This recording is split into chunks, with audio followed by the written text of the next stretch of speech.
as a faithful Latter-day Saint woman, what do we need to, like, how do we help young women to not go down this path of the bitter, angry feminist who's 30 and realizes that she's made all the wrong choices up to that point? And has 7 cats. The young women of the church are not wanting to get married. Go on to Instagram and type in like hashtag pregnancy, hashtag mom life. The vocabulary is so negative. Mm-hmm. It's like every girl that Kwaku's dating right now is completely freaked out because all she sees is that family life is the end of your independence. It's the end of all happiness. Like, why would any girl want to sign up for that unless she has a trusted person in her life saying, you know, I love being married. Feminism is wholly incompatible with the doctrine of the Church of Jesus Christ of Latter-day Saints. Yeah. There it is.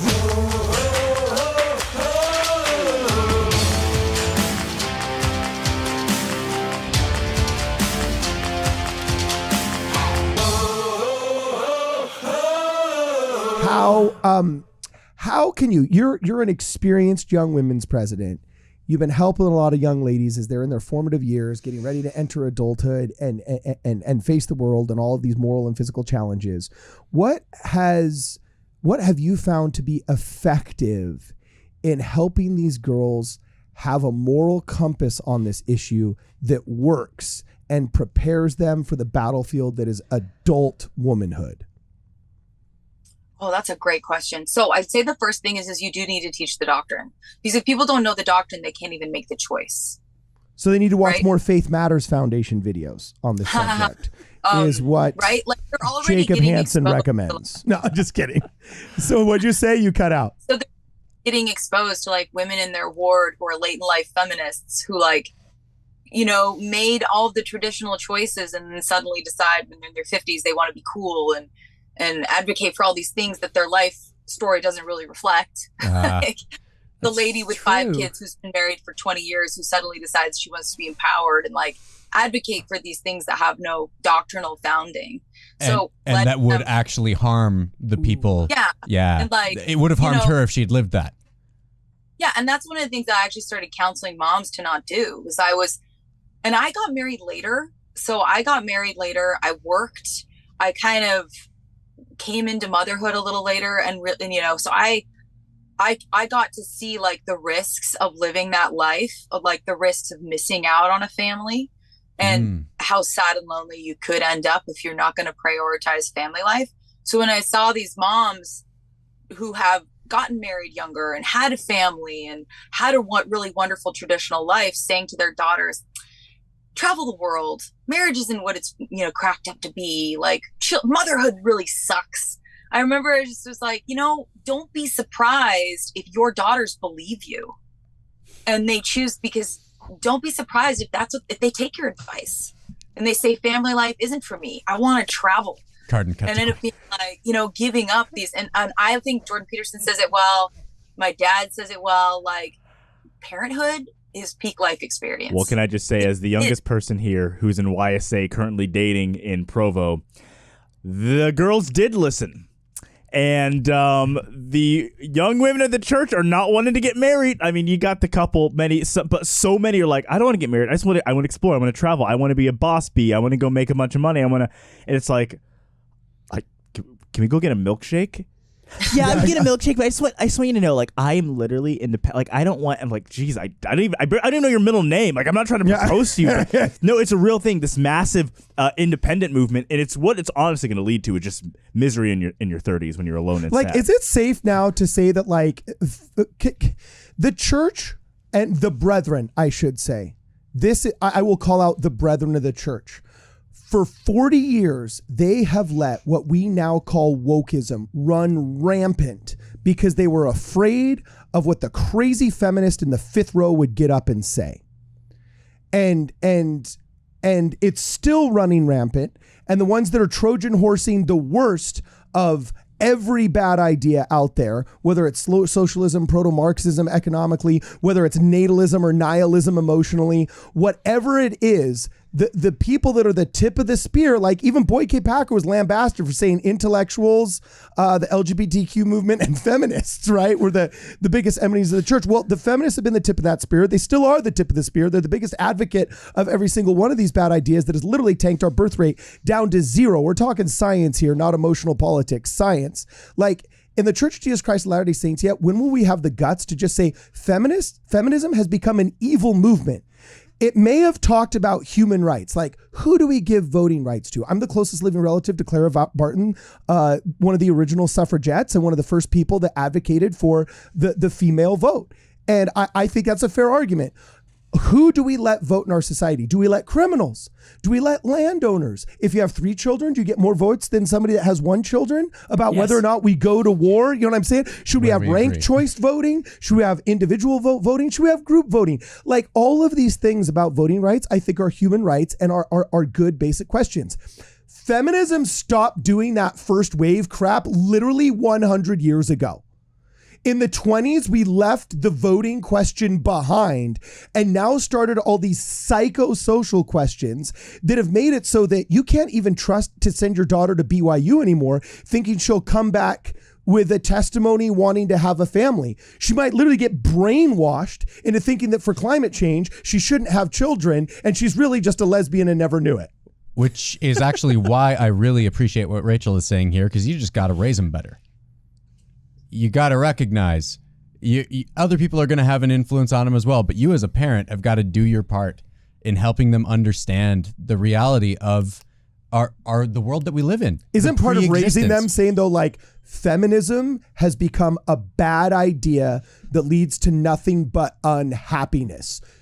Don't adopt those ideas. And we need to renounce them in church, especially if they're coming from voices that are leading to misery, non-formation of families. We can't be the number one family church. Well, to and then say, play devil's advocate real quick. Okay. 2 I guess not they're one's released, but 2 female leaders of the church have been unmarried without kids recently. Sharon Eubank and but being unmarried without kids doesn't automatically mean you're feminist. I know, but Wendy Watson, right? She had no kids, was unmarried till President Nelson wifed her up, and so like. I'm curious. I want to hear. I'm actually very curious. I'm going to steal from Rachel. Go ahead. I don't know if you've ever heard of Kevin Samuels, but he took on this feminism in the Black community. Did you just quote Kevin Samuels? I love him, and every friend that I have who's struggling with marriage and having a marriage crisis, I'm like, you need Kevin Samuels in your life. But what does he say? You want to be an independent woman? Shaming, name calling, need to be right? Oh, snap. Okay. Right? He says, you want to be independent woman, independent of what? Independent of men.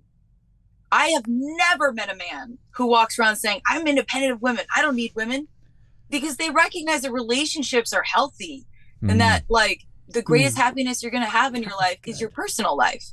And yet we've somehow taught girls that, like, you will be happy without relationships. Well, it's the first thing God said after He made Adam. It is not good for man to be alone. There needs to be a romantic partnership there. That's a part of human life, and so it is kind of sad that we've pushed this whole narrative of. But to be fair, like I said, I do think some of this comes from, the divorced generation that raised my generation. It's like, I get it. So many of them I don't want to get married. I saw my mom and dad argue like drunkenly angry every night I'm not doing that. So again, I don't want to blame any generation but and boomers the laws, who did that. All the divorce laws now. Yeah. A guy is going to lose 85% of his assets and his wealth and will be financially ruined if he gets divorced. So unless you're 100% sure and lived with a woman for 10 years already, you know what I'm saying, then don't you dare put a ring on her finger or else you lose all that money. So I get why people are reluctant. And could I ask, I'm very curious your perspective as a faithful Latter-day Saint woman. What do we need to, like, how do we help young women to not go down this path of the bitter, angry feminist who's 30 and realizes that she's made all the wrong choices up to that point? And has 7 cats. Kevin Samuels, baby. Okay, so I have 3 things for that. The first is I have a phrase that I've said to my husband because he is both of his parents got divorced like 2 or 3 times, both of them. So this is very real. Like, we have a very large segment of our church that has gone through, that has children of divorce. And so you can't lie to these kids and say like, it'll be a fairy tale, you'll be fine, because they know it can be really bad. So what I've always said to my husband is, we are our own best PR. Like, you want your kids to want to be married, show them how great it is. You want your kids to love having children, like show them how much you love having children. Like, I remember when I was kind of at a crossroads in my life career-wise, because I was working in the Middle East. I was really living my dream career, but I was getting older. I was getting late 20s, and I was talking about that conflict with my dad, and he was very gentle about just being like, man, you know, Rach, like the happiest time of my life was when I was raising you girls when you were young. It was the best. There's no experience on earth that beats parenthood. And then I also had a young women's leader, because I grew up in New England. So I had some really awesome young women's leaders, and she was an Ivy League trained woman, and she stayed home and had 5 kids. And it wasn't until I was older that I asked her, like, did you ever want to like pursue that career? And she's like, I thought I was going to, but then I just found out that I really liked raising kids. I really liked it. And so I think the personal and private is the greatest testimonial. We have to start watching the way that we talk about our experience in family life with these girls, because they are going to believe us. And a quick scroll, like I know men tend to be on YouTube, women tend to be on Instagram. Go on to Instagram and type in like hashtag pregnancy, hashtag mom life. The vocabulary is so negative. It's like every girl that Kweku's dating right now is completely freaked out because all she sees is that family life is the end of your independence. It's the end of all happiness. Like, why would any girl want to sign up for that unless she has a trusted person in her life saying, you know, I love being married. Yeah. I love being a mom. And Rachel, my wife gets ads and articles targeting her all the time of like things that are like, why having kids was a mistake. And like all of these horribly negative things that I'm like, what in the Canadian world? Imagine being that author's kid reading that, like, hey, mom, yeah, so F me, right? Yeah, like the enormous selfishness that you have to like that I see in these things is just wild to me. So I love that you're talking about how we need to set that positive example, because Riley's currently working with the young women as well. My wife Riley is working with young women as well, and I think it's been so good both for her and for them, because they get to see someone who loves her kids.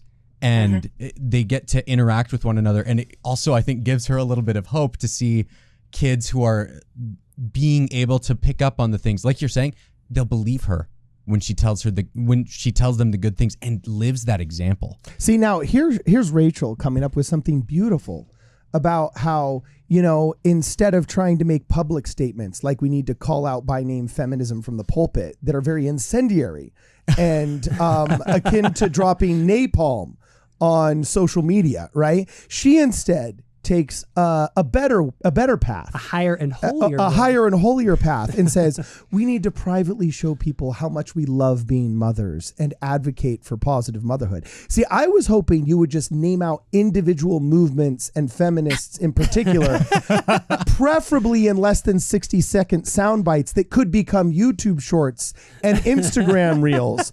But instead, you took a higher path and said, we shan't see the mote in another person's eye until we take out the beam in our own and tell people how much we love being mothers. So you are just a shining and glaring example of all things beautiful about Mormon ladydom.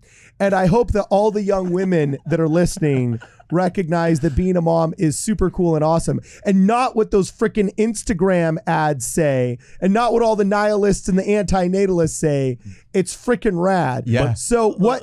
Also, just say, maybe we should make all the men, though, a bunch of not video game playing, vaping porn addicts who are mentally and emotionally unstable. Yup. Which? Also that. Okay. I will say this though. In Kweku's defense, Rachel, true or not true, women have become undateable because it's too risky for men. I think there's a toxic anti-man culture amongst the women that is a direct result of feminism. And you want to do that? You want to talk that? Yeah. Another one? Can I Okay. Can I drop? Yes. Yes. Can I drop Yes, one last line 100%. here? As Yes. the one in this group with the most children, I asked my brother. Scoreboard. Pull that on the scoreboard, guys. I asked my brother. He has 5 kids, and my sister has. But we all are in the middle of raising young kids, and anyone who raises kids knows when they're young, you get your butt handed to you. Yes. But the thing is if you sit there and just talk about how you're getting your butt handed to you, I asked him, I was like, have you ever thought about like, why are we doing this? Why are we could be totally free in doing that. And we both kind of came up with the same thing where he said, at the end of the day, it's not only is it worth it, it's worth it times like 100. Yeah. It's the things in life that really mean the most are the things that often are the hardest. And so it isn't that being a parent is easy. It's that it's meaningful beyond compare. Mm-hmm. And oftentimes the most meaning is found in the things that are actually the hardest. And it's something our church is uniquely positioned to emphasize because we actually have that materialistic relationship with God. We call out the creeds that stripped God of his anthropomorphic fatherhood. And we emphasize the fact that of all the titles God has chosen, he chooses father. He doesn't choose the magnanimous. He doesn't choose the great. He doesn't choose the honorable. He chooses father and makes the claim that he is our physical and spiritual father through eternal procreation that will hopefully result in our eternal progression. So, Yeah. Brad, I interrupted you. It's just like that beautiful quote that Jesus never said and yet is on so many paintings of him. I never said it would be easy. I only said it would be worth it. Which is total doctrine of the 70s that I'm pretty sure a modern prophet said. Now, before we go, But I just need... it applies with our families. It, like Jacob said, it's so hard, but it's so much more meaningful, you know? And that's what I think our short-sighted society misses. They become so selfish and short-sighted that they don't recognize how much better your life will be when you make those sacrifices to have a happy family. Yeah. So before we go, Rachel, I just need you to stare down the barrel of your camera right now really fast and just say, feminism is wholly incompatible with the doctrine of the Church of Jesus Christ of Latter-day Saints. So just before we go, could you just say that? That's the hostage thing. We're waiting. Oh my She's gosh, not- I gotta remember. She's not giving it to us. Bummer. I was hoping to get it. I was hoping to get a good intro. Oh, she's going. She's going. This is the outtake. Feminism is wholly incompatible with the doctrine of the Church of Jesus Christ of Latter-day Saints. Yeah. There it is. Yes. Hey, rock on. She said it. Now that I you think it's true, and this is we can unpack that. And okay. one of the things I'll say that I've said to my young women, to Brad's point, and is one of the things that I had some young women ask me recently, like, do you miss your career? Like, because I really got to experience the apex of my career, like, and I loved it. And I said, one of the rude awakenings that I got to have, that most men do get to have in their career, is realizing that, like, I love this job and I think that I'm so indispensable, but at the end of the day, I am so replaceable. They will find 10 other people who want this job and that can do it as well as me or better. But becoming a mother or a father is literally you creating a calling that did not exist before you were on the earth. And when you suddenly have a purpose where, like, no one else can be a mother to your children, no one else can be the father to your children that you can be, when you suddenly find something in your life that no one else can do, that they need only you to do, there's a great sense of purpose. Basically, like, you are unreplaceable as the parent of your children. Once you kind of realize that's where you are actually needed, you know, the sacrifices you were talking about, it becomes about building legacy. You know, it's like, this is more than a job. I am building a legacy, a future that would not exist were it not for me. And that's a powerful rude awakening that I don't think, if you haven't had time in a career field, that you don't get to have.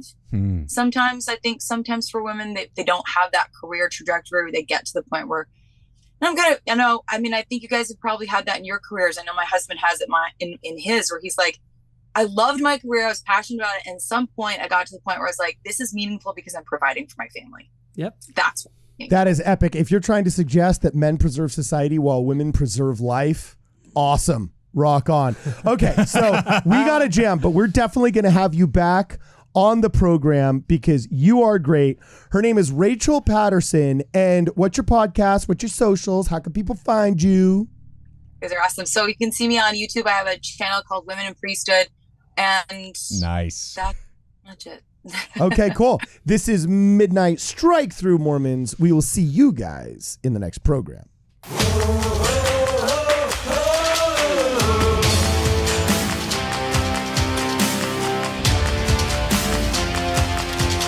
Hey guys, this is Cardin Ellis. I'm the creator of Midnight Mormons. Thank you so much for watching this video. We know in an attention economy, you could be spending your time elsewhere, but you chose to spend it here with us. For that, we are grateful. Before you go to the next video, please make sure that you hit the like button.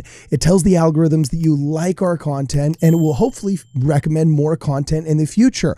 Also, if you can, subscribe to our channel. It's a great way to be alerted of more content we make. And if you press that bell icon next to the subscribe button, you'll be alerted on every video we make. We put a lot of hard work into these and we want you to see all of our videos, so please subscribe. Also, if you would like to contribute, if you're feeling generous, please consider a contribution to the channel through Venmo. We also have contributions that you can give us through PayPal. There will be links in the description of this video to both of those platforms. If you're a giving person that prefers working through Amazon, we also have an Amazon wish list. Much of the equipment that you see in our studio was purchased through Amazon, and we're grateful if you could contribute that way.